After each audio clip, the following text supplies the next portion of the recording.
Welcome back to the Be Code podcast, where we talk about becoming the most empowered, aligned, and authentic version of yourself using the Be Code framework. Bold, independent, tenacious, confident, and honest.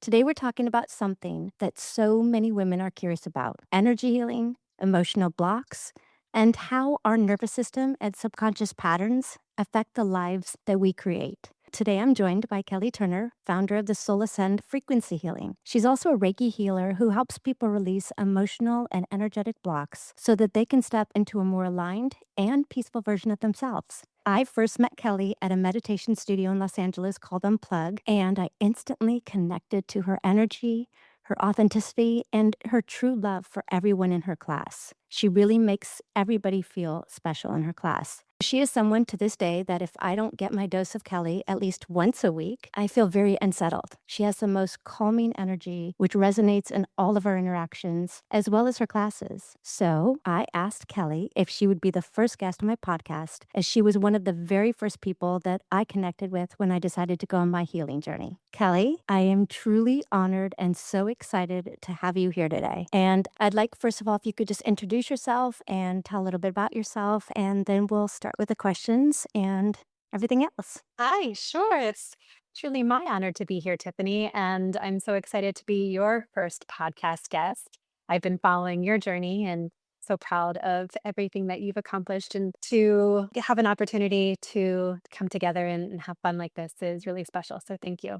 And I guess I'll just share a quick addition to my bio. In addition to being a Reiki healer, I'm a yoga teacher, which is actually how I started on this path. Yoga took me to Reiki, which took me to sound healing, which took me to somatic healing. And really, all of the tools that I practice are really critical elements of how I share this healing with others. So I think of myself sometimes as my own guinea pig. The work that I do on myself then translates into my direct experience, then becomes ways that I can help others move through similar things that I've moved through in my own life.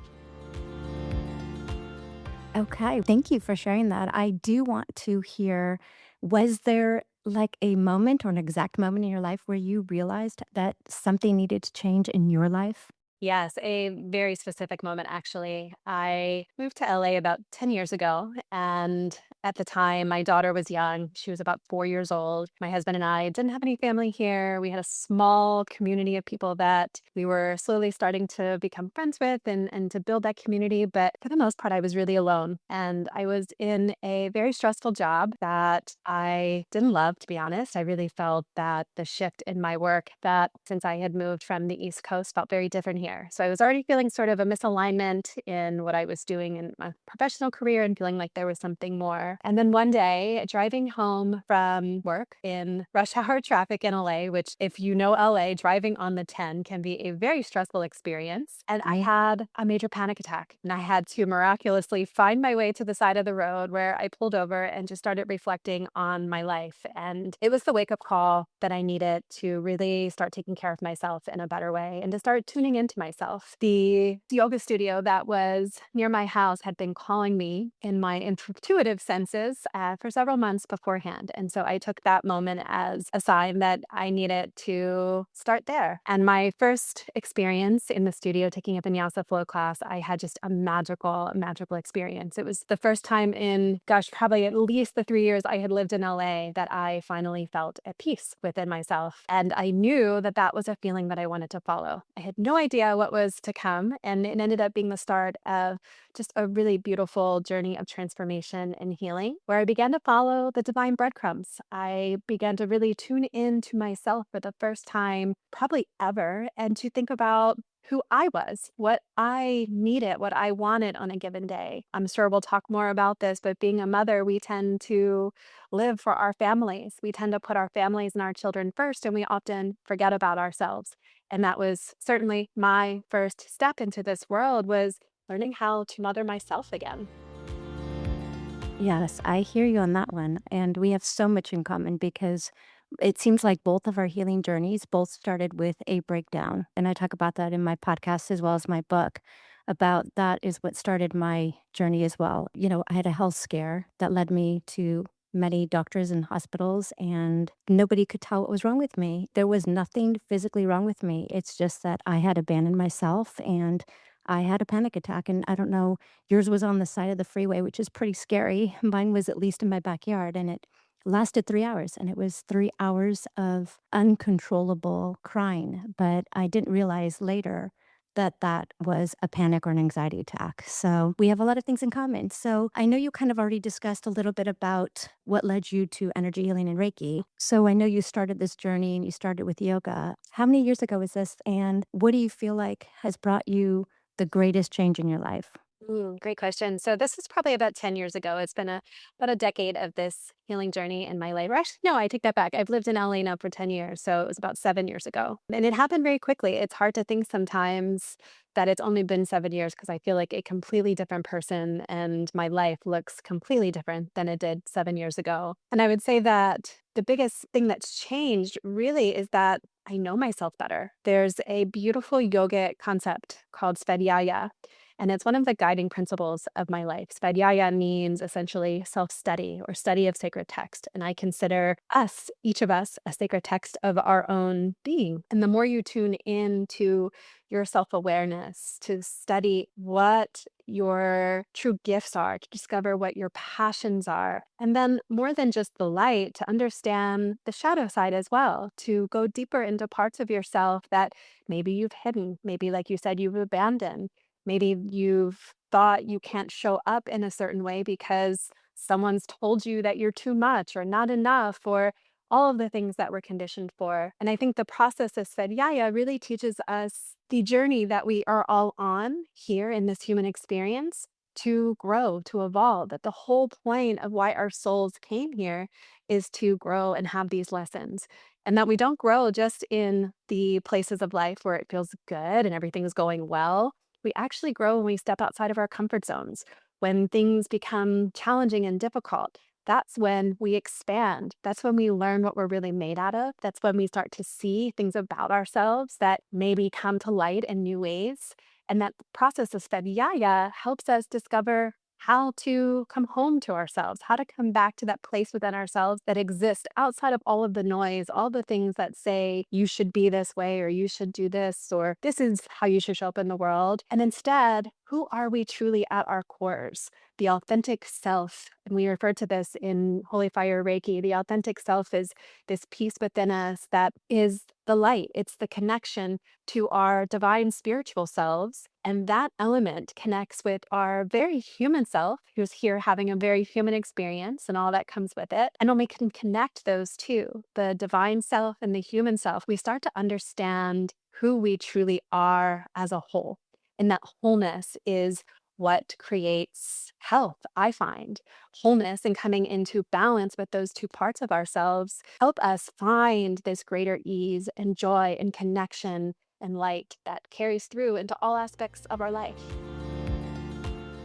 Yeah, I love that you said self-awareness because that seems to be the first step. And when you and I both experienced our panic attacks, I don't know how much self-awareness was occurring. But in other words, we had to get to that panic attack, which I always say, my breakdown was my breakthrough. But I love that self-awareness. You mentioned that because honesty is actually the first step in transformation. You have to see what's there before you can change it, right? And Yeah. unfortunately or fortunately, I like to look at it more in a positive perspective, but fortunately that happened. I didn't really, I wish I didn't have to have two frozen shoulders or that I had the heart palpitations or that I was in and out of hospitals and doctor's offices and test after test. But I tend, to look always for the positive. And like you always say, and Tony Robbins, life is happening for you, not to you. And that was actually life happening for me. And it had Yes. to happen in order for me to become self aware and to even know that there was anything to change because what I was doing is I was just abandoning myself. And that is where I was losing my identity. And like you said,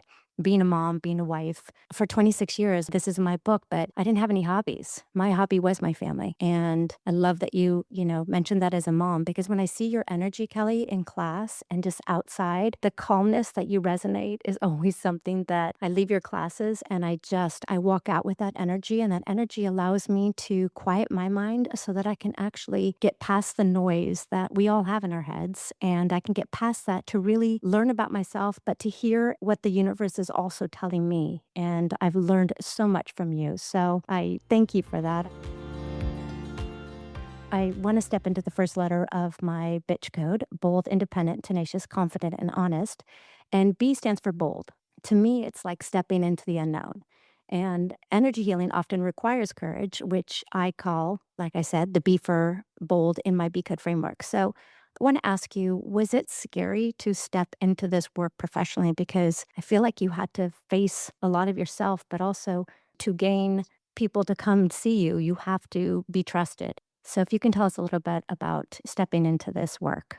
Oh, absolutely. This role that I've taken on as a healer, and to use that word healer, I actually find myself to be more of a guide and a facilitator to help others become their own greatest healers, to become their own greatest heroes, and to become their own greatest love story. The role of the person that holds that space for you, such as me, is really to allow you the opportunity to get through the noise, to break through the barriers, and to remind you that that power lies within you. And Reiki has been transformational for me in that respect. And you mentioned the calm energy, and it's such a wonderful thing to hear. But I also remind myself that wasn't always the case.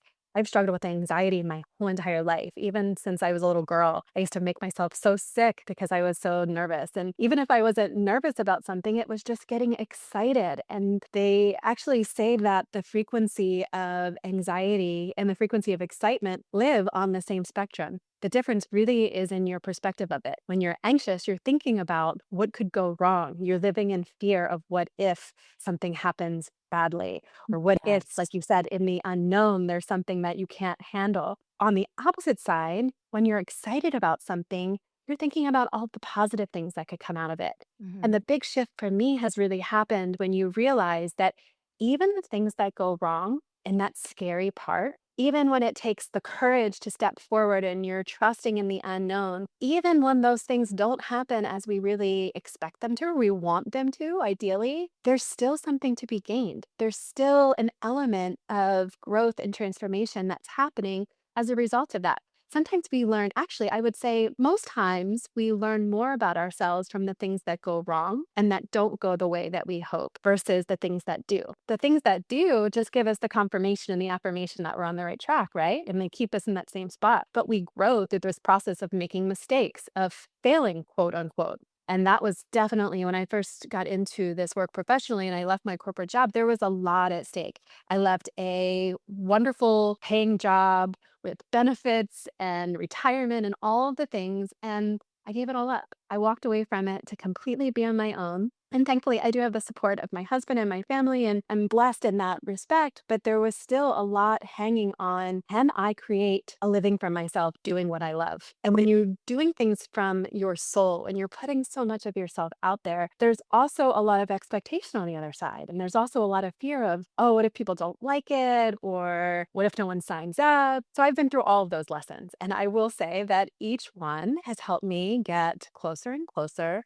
to where it is that, and I shouldn't say where I'm going because the path is always unfolding in new ways. We never actually get there, right? There's never just this like endpoint where we've reached it and we're like, ah, I've made it. Everything is wonderful. I can just take a load off now. There's always something more. And that's because our souls are still evolving and growing. If you're not continuing to grow, you kind of have to ask yourself why. And it's okay to be okay where we are and to celebrate that, absolutely. But then usually there'll be a calling. There'll be something in your soul that's pulling you in the direction that that growth is meant to be happening. And that's actually a really good thing to lean into, not one to lean away from. So this element of being bold and courageous that you speak of, it's being bold and courageous and taking that first step, but it's also being okay with knowing that even if something doesn't go the right way, even if you fail, which again, I don't like the word failure because it's not necessarily a failure. It's just another step on the path. Everything is just preparing us for who we're meant to become. And that's this process of transformation that happens when we say yes to it. My path has included this wonderful journey of helping others heal. And that's how I'm also healing in so many ways. I've grown more in these last few years of being a full time healer and teacher and coach than I have in my probably entire adult life because it brings up to the surface everything that we need to be confronted with. All the things that maybe we were able to kind of slide under the rug or not pay as much of attention to, all of a sudden it's right there, front and center, asking you to step through it. I hear you on that one. I learned so much about myself through coaching my clients. And, you've answered the next question that I was going to ask you. So, you always think people think of bold as being aggressive or loud or just out there. And for me, bold was meant something different. It was allowing myself to heal, but also letting go of the control that I had. I always felt like I had to be in control of everything and just trusting the universe instead of holding on to, I've got to get the answer now and I've got to figure this out. And that's one thing that I've learned through my meditation and my coaching other clients, but also through your classes. I've learned to just let go. And that's a bold step in itself because, especially someone like me, a control freak, it's really allowed me to just allow things to happen. Or when they do happen to me, I'm not holding on so tightly to an answer or to a result or to, I'm letting it unfold in front of me as the universe is wanting it to unfold for me. And that's been hard for me. So, as a parent, I know I've told you this before. I was the best helicopter parent out there. And I always tell people I didn't just hover, I landed. And I thought I was the best mom at doing everything for my kids. And as you figure things out, I realized that I also did a disservice to them because I didn't allow them to step into their bold selves. But it's all, like you said, it's all learning curves, it's all teaching moments, and it's your perspective about them.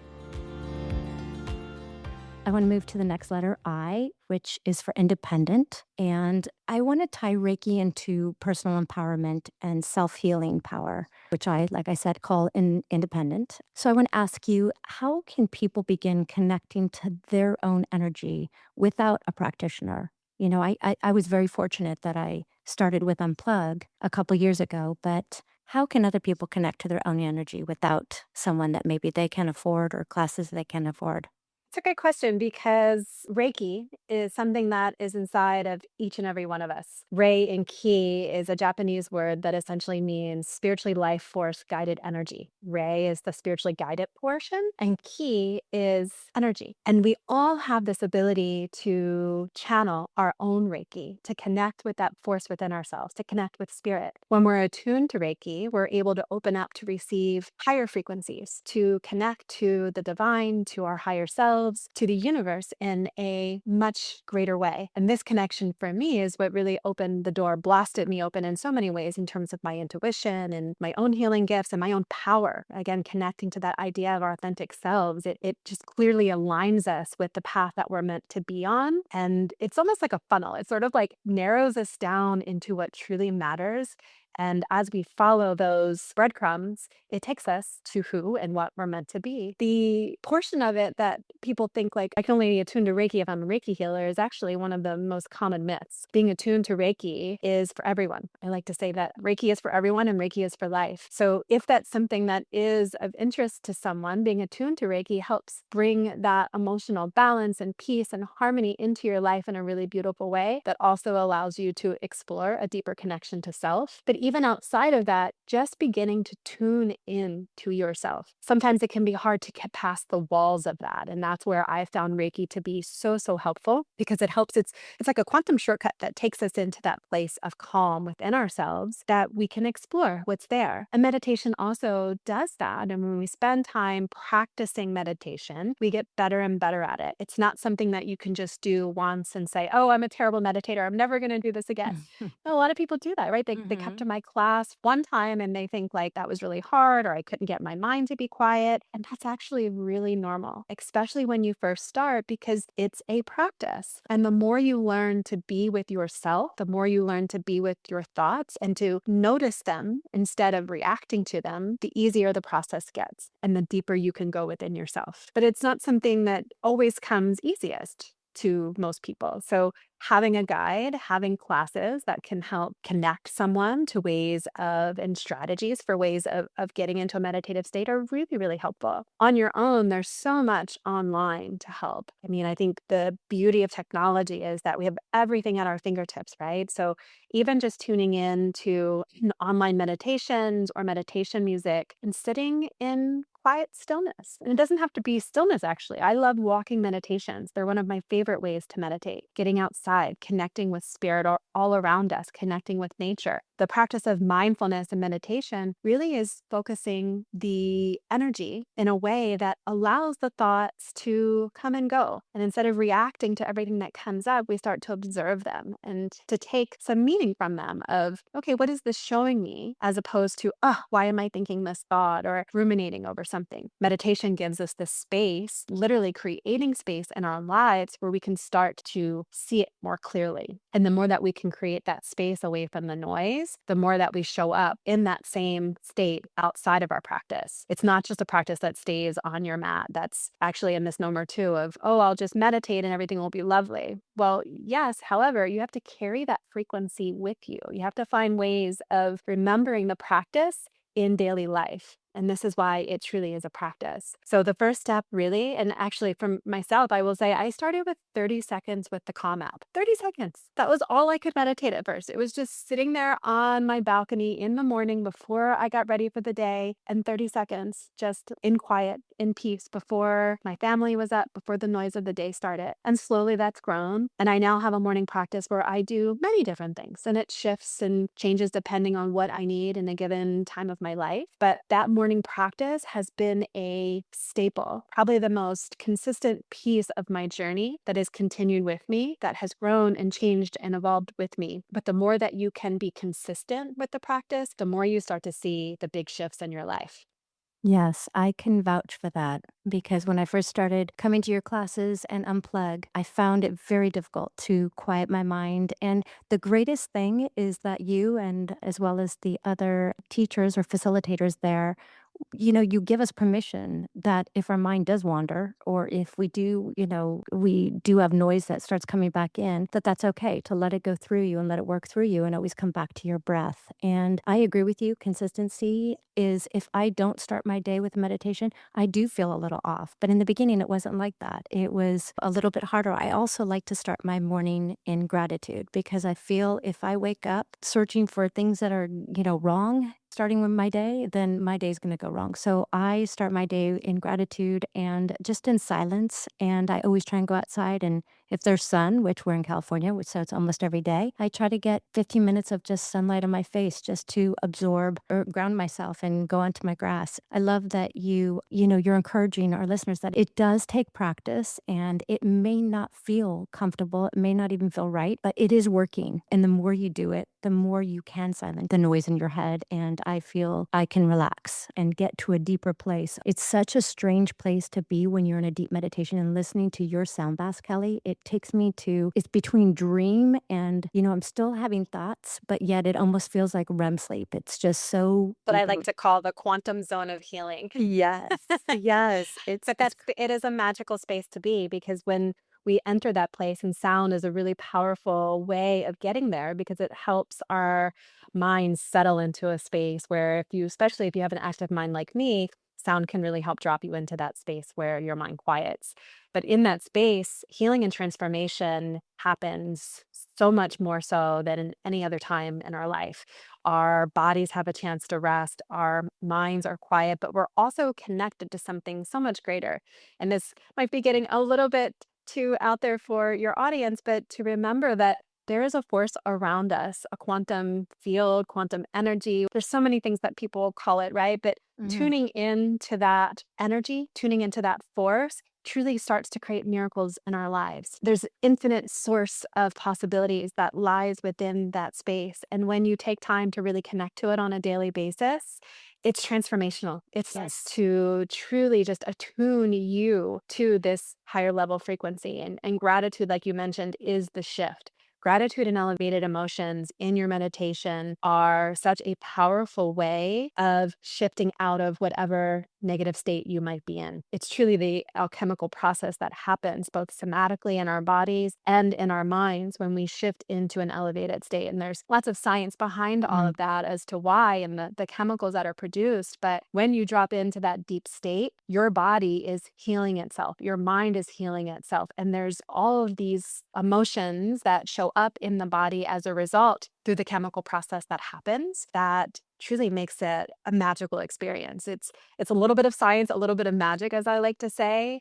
And we can explain some of it and we can't explain all of it. There's researchers, Joe Dispenza is one of my favorite Yes, mine too. meditation teachers, and he's working with so many different researchers in the Heart Math Institute and other places where they're actually looking at what happens to our brains in meditation. And it's fascinating. It's not even just our brains, it's our whole bodies that something just really miraculous is happening. So maybe over time we'll start to understand the process a little bit more. But again, that also comes back to having faith and trust in the unknown, and that unseen realm around us is a very important part of why we're here and how to tune into it. Yes. And like Joe Dispenza says, you need to have a clear intention with an elevated emotion. And when I work with my clients through creative visualization exercises, you can have a clear intention, but if you don't have the elevated emotion that comes with that intention, you don't get the full effect. And I've seen miracles happen, synchronicities when I practice what Joe Dispenza is talking about. And like you said, it is science. So if people are listening and they think it's like woo woo, like something out there, it's actually science. I mean, there's energy and it's the laws of attraction, it's all of that. I love this because also independence in the B Code isn't just about doing life alone. It's about knowing your power lives inside of you. And thank you for sharing with our audience that people do have the ability to heal themselves because you do. You don't have to go outside of yourself to heal yourself. But I know that for me, going to meditation and sound bath classes, I give up my phone. So you can't bring your phone into the room. So there's no interruptions that way. Everybody is in the same space. Everybody's there for the same reason. And you can actually just devote 45 to 60 minutes, whatever the class length is, to just getting into your body. So I'd like to move on to T for Tenacious, which is the T in my B code. So I want to ask you, do people expect healing to happen instantly? And what do you say to that?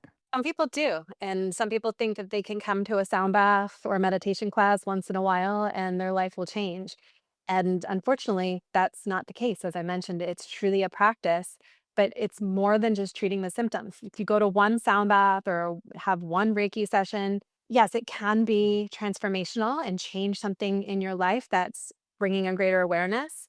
But when you're only treating the symptoms, you can't get to the root cause of what's actually causing the suffering or the pain or whatever else is going on. And so the process of uncovering what's underneath the surface and going deeper within yourself helps to bring a greater level of healing. And I've definitely experienced that in my own journey, especially as I became a somatic healer and went through a very rigorous 6-month training program where we were actively being coached and we were coaching others and we were going through the process of going deep into various frameworks of what's at the root cause of a behavior or a pattern, or understanding how this energy is showing up in the world in maybe a way that doesn't feel good or doesn't feel aligned. And once you start being able to examine those patterns and those behaviors and reactions, you can start to address them. And one of the best ways is getting into a space through meditation or sound healing, or really being able to regulate your nervous system into safety first and foremost. And then take a look at what's under the surface. Start to feel in your body what happens when you think of a memory or a situation that may have happened in your past. And I feel that the tenacious piece of it really comes into play because it's not for the faint of heart. It's very easy to be like, this is too much. I'm going to just ignore all of this and walk away from it and suffer in silence. But the more tenacious you are to know that you've got you, that you're not going to abandon yourself, that you're going to stay with yourself and you're going to move and grow through it. That takes that tenacity and that commitment and the consistency to really keep going. And healing doesn't always have to be so hard. I think this is another myth in the healing work, that healing has to be hard and it feels, it can just lead to a lot of other things. And healing is definitely an onion.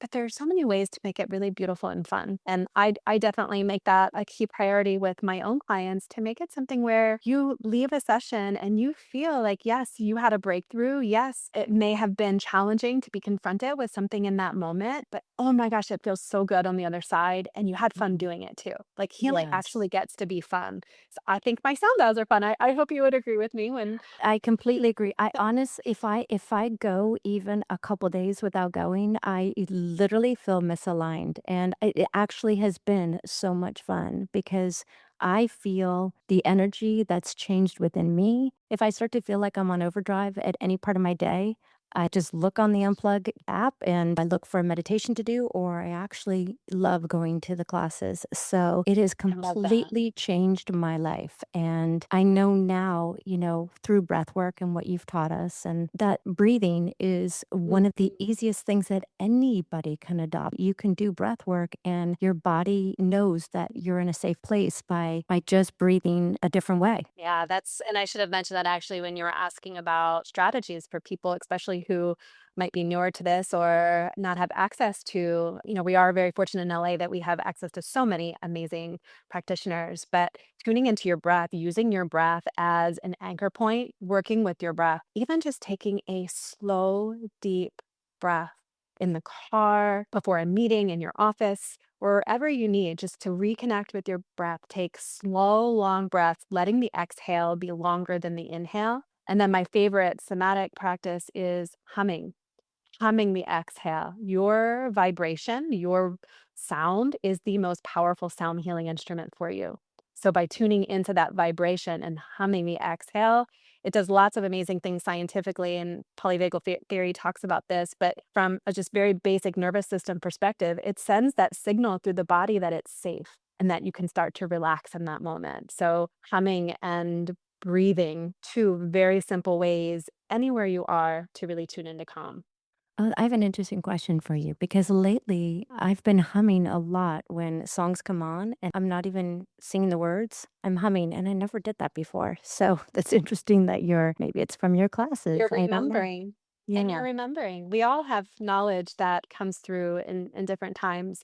I like to say it's like our higher selves giving us a little clue, but when that stuff happens, when those little synchronicities come through, it's really important to pay attention and to lean into that. The biggest piece of my practice right now, my personal morning practice, is chanting and humming, and I just felt so called to it. I always do some form of this, but this practice intentionally is my sound sadhana, I call it, and sadhana is a spiritual practice, one that you do every day, ideally. But it is so powerful when you tune into your own sound, working with your voice. And I've discovered so much power in myself by working with my own voice. I used to hate the sound of my voice, Tiffany. And it's so funny when someone will compliment my voice after a class and say it was soothing or that it helped them. And that makes me feel so good from not a self validation perspective, but this idea of, wow, my voice has healing power. And I have worked with that and consciously stepped through so many hurdles in my own world to find that power within myself. So for you, I will say, like, lean into that power. Your voice is calling you home.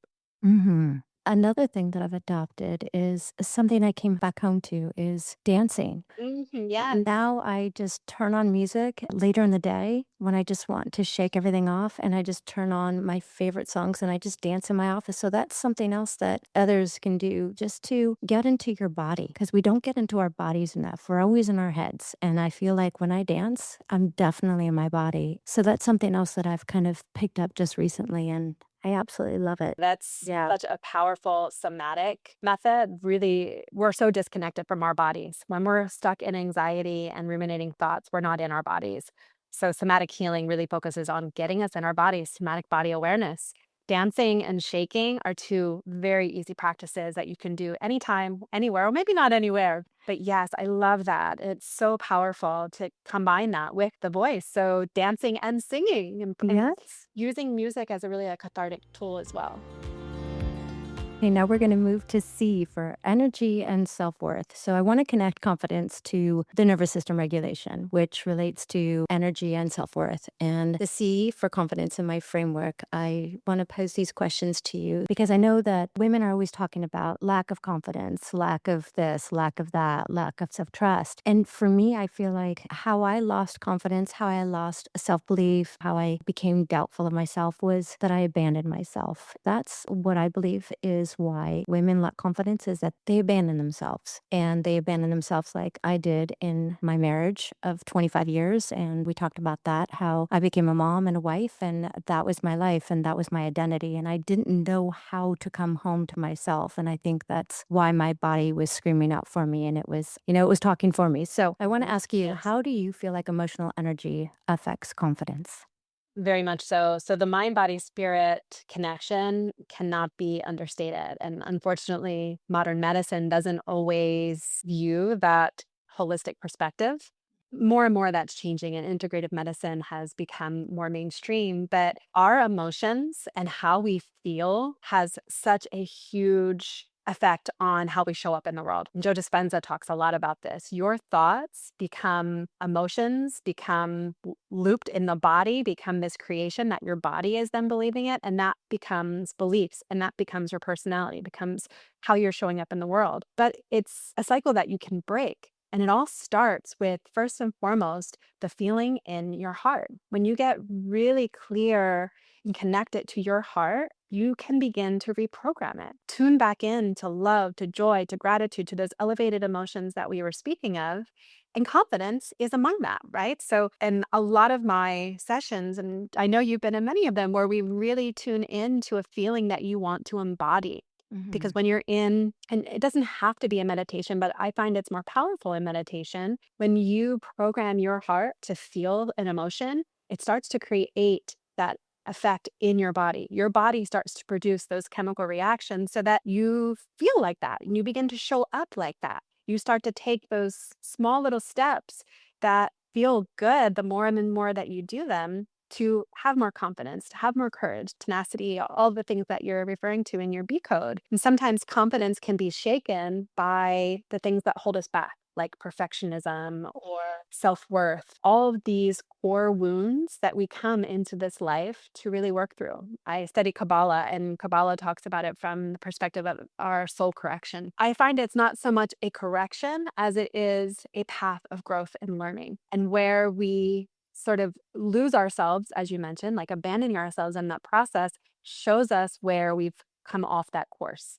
where we Hmm. need to step back onto it. So having that confidence starts by taking time out of all of the noise, all of the things that are telling us, that are affirming to us that we're not enough, or whatever is keeping us back from feeling confident, and to remember that we have everything we need within ourselves. And once we can restore that balance and that feeling within us, we can start to work on the reasons why and how we can start to make those shifts in our life. It's not just one strategy, it's not just one way of tuning in and all of a sudden you're showing up in the world a different way. It's again that practice and learning what works for you and what you need at a given time to shift you out of a state where you're not feeling so confident and what's triggering this lack of confidence. And when you understand, again, Hmm. bringing in that Svedjaya approach, when you understand who makes you feel less confident, why you feel less confident around certain groups of people or in certain situations, that can start to help you shift how you rewire those beliefs, or where your energy might not be aligned, where you might not be set up for success in certain situations. And sometimes I've found in my own life, the more I'm around people that have my best interest at heart and who really want to see me shine, the more I'm able to step into my confidence and my passion and my purpose. I feel safe to do that. So Yes. sometimes you need to look at where in your life you don't feel safe and why. I love that. That resonates. And talking about where I was at, I lost self-trust. I did not trust myself. I talk about it again in my book that I couldn't even order at a restaurant. I didn't even have an opinion. It's not that someone silenced me. I definitely silenced myself, and I just kind of went along. I knew what everybody else's dream was. I knew what they wanted to eat, but I didn't know myself. I moved so far away from myself that, like you said, I had to create safety within myself so that, and I had to become curious and aware. But speaking about Western doctors and Western medicine, being in and out of hospitals and checking my lungs and my heart, I would go in and my blood pressure was 190. Does that sound crazy? I think that's what it was. But it was so high that the doctor said, you've got to calm down because we've got to be able to take this again and make sure that this is not correct. And it was 7 months of this where nobody could tell me the diagnosis or why I was feeling this way. And I went to a third generational Chinese medicine doctor far away, and he literally just held my wrist and didn't even speak English. And I walked over to the herb counter and got my my herbs. And the next day, and I'm not kidding, the next day, it was as if they were magic pills. I had no heart palpitations. I still had frozen shoulders. That took about 2 years to work through, but the Western doctors wanted to still put me on heart medicine. And when I questioned it, which is something else that we'll talk about, which is honesty, is that you have to trust your intuition. And I questioned the doctor, why would you put me on heart medicine if you just said there's nothing wrong with my heart? And they said, well, it's a precaution. I didn't know that what I had done is I just was going through anxiety and had a panic attack. And because I'd moved so far away from me, my body was screaming out, come back home, like you talk about. Great example of we treat the symptoms, not the root cause. And unfortunately, a lot of modern medicine is set up this way where it's looking at, okay, well, how do we control the symptoms that you're experiencing? I was put on antidepressants for my anxiety. And that's a whole other conversation. I will say that Wow. there is a time and a place where Mhm. antidepressants are really, really helpful. I think it can help us get past the veil where the other work, the more holistic work, can actually get in and be received. But sometimes you're in such high beta, such high anxiety, you can't even get to that place for healing to happen. So there is, I'm not saying that antidepressants are a bad thing, but I know for myself that once I finally could trust myself and knew how to use the tools that I was given, I was able to get off of them. And I was able to go back to the things that had always worked for me. But sometimes we just need a little extra help, right? And so that's not Mhm. always a bad thing, but too often people are looking for take a pill and it'll make everything better. And you even asked that question earlier of like, do people expect that instant gratification healing? Yes. They go to doctors and they're like, oh, I'm having anxiety, I'm having high blood pressure.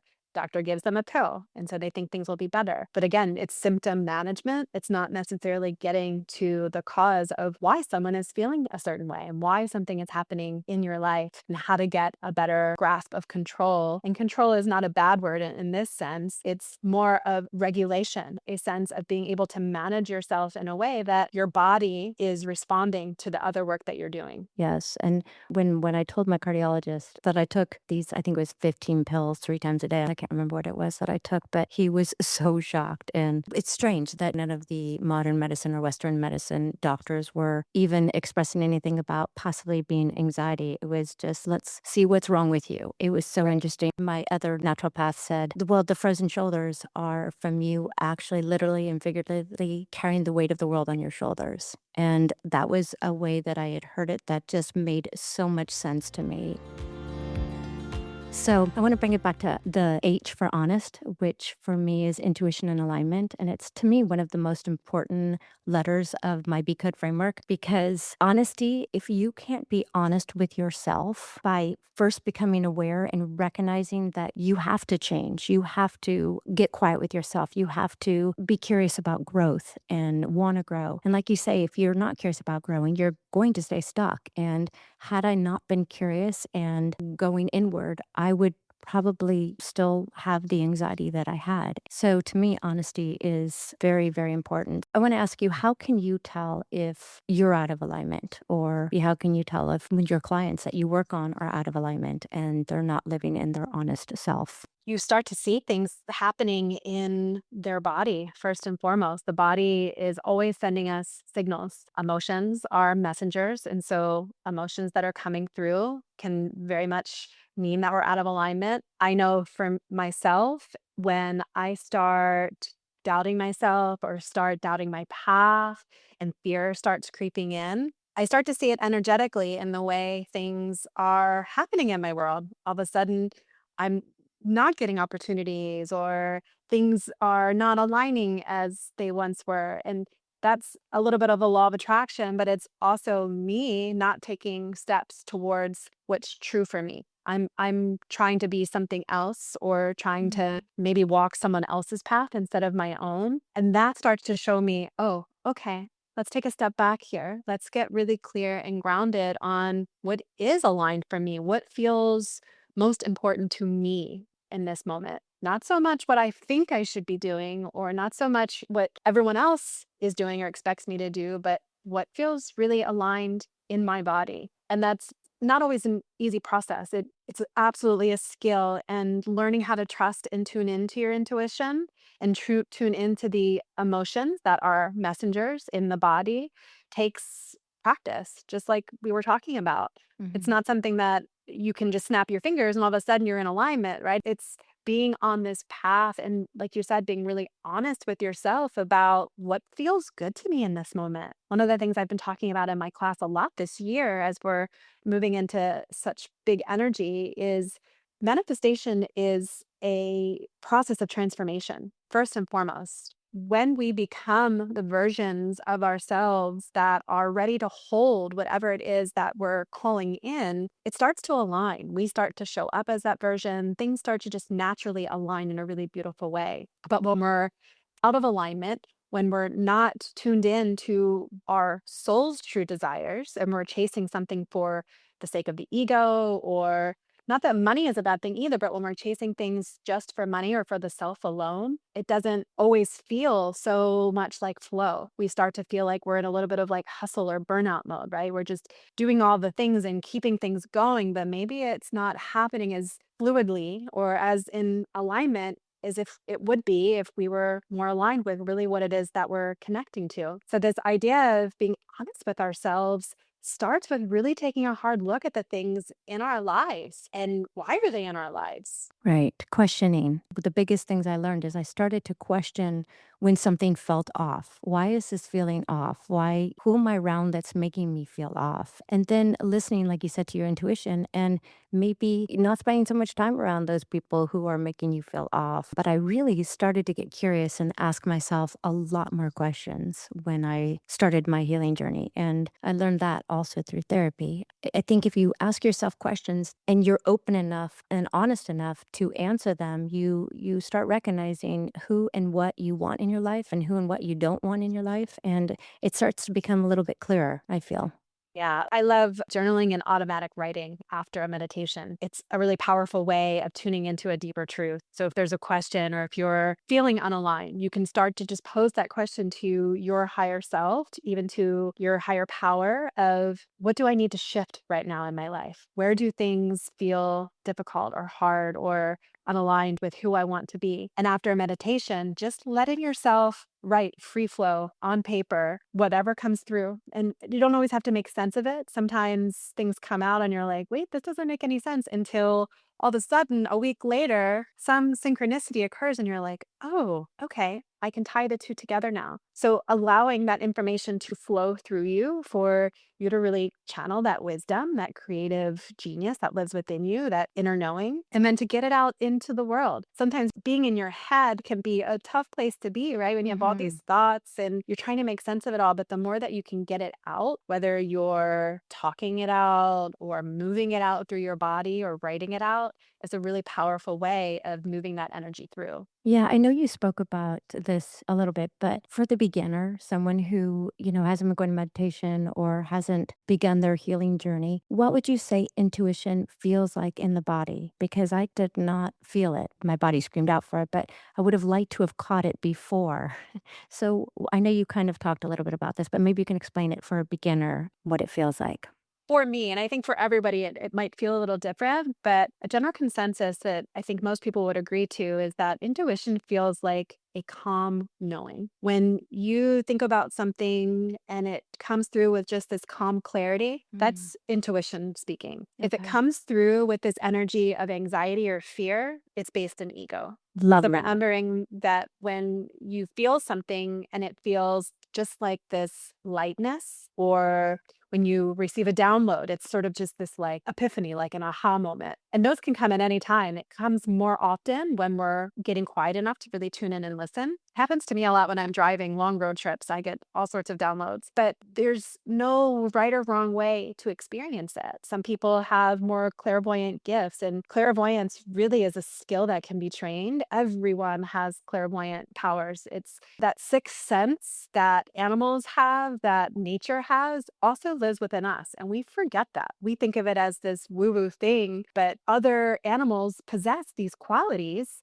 all throughout nature. But it's a matter of really tuning in to what that voice sounds like in our bodies, how it feels in our bodies, and how it speaks to us. Every person is different. When I teach Reiki, I work a lot, especially with Reiki healers who are going on to the master level. And that's one of the things we really talk about in my mentorship is that your ability to channel. And Reiki opens up this energetic library of all sorts of intuitive gifts that you can tap into. But when you create that channel within yourself, you start to open to receive intuition in new and clearer ways. And the more that you can spend time connecting to it in whatever way works for you, that channel that's opened for you, that gift, whether it's clear knowing or some people are clairaudient. They hear things coming through in sound or music. I've definitely experienced that. And I think part of it is why I became a sound healer. But we all have really beautiful intuitive gifts. They're all there ready to be unlocked and explored. And learning how to acknowledge that and experience it in your body is the first step to being able to trust it and follow it.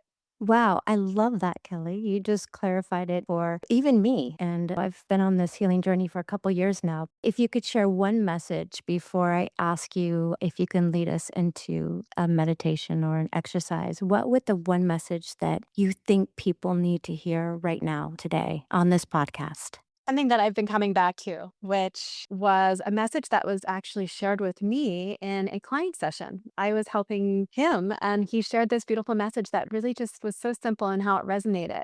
Be kind to yourself. When we are kind to ourselves first and foremost, we tend to be kinder to others. We tend to show up in the world as the best version of ourselves. But when we are beating ourselves up or angry with ourselves or pushing ourselves too hard, too much in the hustle mode, we are not creating any miracles. We're not creating love. We're not creating this beautiful light that is meant to be revealed in the world. So it all starts with, first and foremost, being kind to yourself. Oh, so many people are so kind to others and they know how to be, but they don't know how to be kind to themselves. And it's kind of like what we talked about in person about filling your own cup. And if you Mhm. can't fill your cup, you're certainly not going to be able to fill those around you. And you will be empty, and emptiness causes burnout. But starting with yourself sounds amazing. And I think self care is finding out where you can self care, self love, and where you can just go back to self and what makes you feel good and start recognizing your own needs. I had to go back to, oh my gosh, what are my needs? What are my desires? I didn't even know what I desired. So thank you for saying that, being kind to yourself and starting with that. That's an important entry point. If you wouldn't mind to make this amazing podcast more memorable with you being a part of it, would you be willing to guide us through something grounding or just energy, a reset exercise? I don't know, a breath exercise or something that you're so good at. Oh, thank you, my love. Yes, I'd be honored to lead a short little exercise for your listeners here. Thank you. So I'll invite our listeners, if you are somewhere that you can take a pause for a brief moment with us and to help integrate everything you've just listened to. We just shared a lot of really powerful information and giving it a chance to assimilate as you take a breath, a beat, to come back home to yourself, starting by coming into your body, wherever you are, landing in your body, sitting up nice and tall. And as you ground through the base of your spine, your sitting bones, feel the chair or the earth that's holding you. Imagine a golden cord, the base of your spine. And imagine that this beautiful light, this energy can root down into the ground beneath you, connecting to the infinite power, the infinite source of this beautiful planet we call home. And as you tether it, as you connect it deep down, you can begin to draw energy up into your body. And starting with a breath, breathing in long and slow, just letting this breath receive the energy from below, bringing it into your heart, carrying it all the way to the top of your head, holding this breath here for a moment, holding this energy in. And with a nice sigh, let it go with an ah. Once more, a slow, deep breath. Feel your belly expand. Feel your heart open. Carry the light all the way to the top of your head. Feel it expand within you. And with that gentle ah sound, let something go here. Feel your shoulders soften down away from your ears. The top of your head lift towards the sky above you. connecting you to the heavens, to your higher power, your angels, your higher self, and connected above and below. Imagine these two energies meeting in the middle in your heart space, drawing your full awareness there, letting it rest in this space of love, bringing to mind something in this moment that you are so incredibly grateful for, a blessing in your life. It'd be as simple as your body. What a miracle it is to live in this beautiful, complex body. And let that sense of gratitude expand, to feel it spread over you.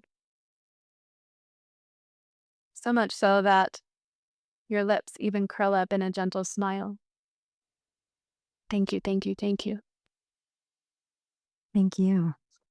And then placing your hands over your heart will end by feeling this energy within us and then sending it out to the world.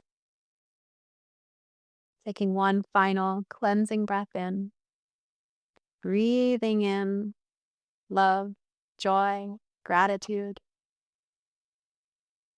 and breathing it out to share it. And when you're ready, gently float the eyes open if you allow them to close.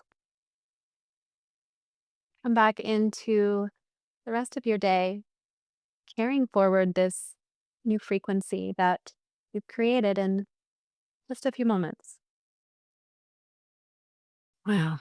I feel like the word thank you, when you said thank you, thank you, thank you, is so powerful. It is one of the most powerful phrases I think you can say. There's lots of reasons why words shift our state, but thank you, sending it out as a prayer, sending it out as a message that gratitude is your current state. And when we tune into gratitude, we allow ourselves to receive even more. It's this idea that when we're tuned to gratitude, what we have is already enough, and that attracts what it is that we're calling in. And so it's not just a sense of being grateful, just as things are in this moment. That's such a powerful state to live from, needing nothing, desiring all that's meant for us. Yes, thank you. I want my listeners to be able to connect with you and find you. If you can let our listeners know where they can find you, Kelly. Absolutely. So, Instagram is a great way to connect with me, and I'd love to hear from your viewers. It's Ascend with Kelly, ASCEND with Kelly, KELLY. And I'm sure you'll put this in your show notes so they can check it out there. Of And course. then my website is www.soul-ascend.com. And I'd love to hear from any of our viewers or our listeners and hear their perspective on what may have resonated. It'd be a joy. Yes, and I also want to let our listeners know that if you are in the LA area, Unplug is one of the places that Kelly guides her. I'm a student. I like to call myself a student of yours, but We're all students. that's right. But she also has retreats, and I've been to a retreat or two of hers, and they're all around LA. But if someone cannot contact you or possibly they're not in your area, can they have privates with you? Can they do something via Zoom or work with you privately if they don't have to be in your presence, correct? No, not at all. I do a lot of virtual sessions and virtual training. So definitely reach out if something resonated. And I would love to speak with you and get on my email list. I do regular virtual sound baths, which are free and just an incredible way to connect in shared community and shared healing. But yes, would love to see anyone at Unplug. If you're new to Unplug, come be my guest for the first time. And I teach at several other studios in and around LA as well. So definitely reach out. Wonderful. So I want my audience listeners to remember that your power isn't outside of you. And as Kelly has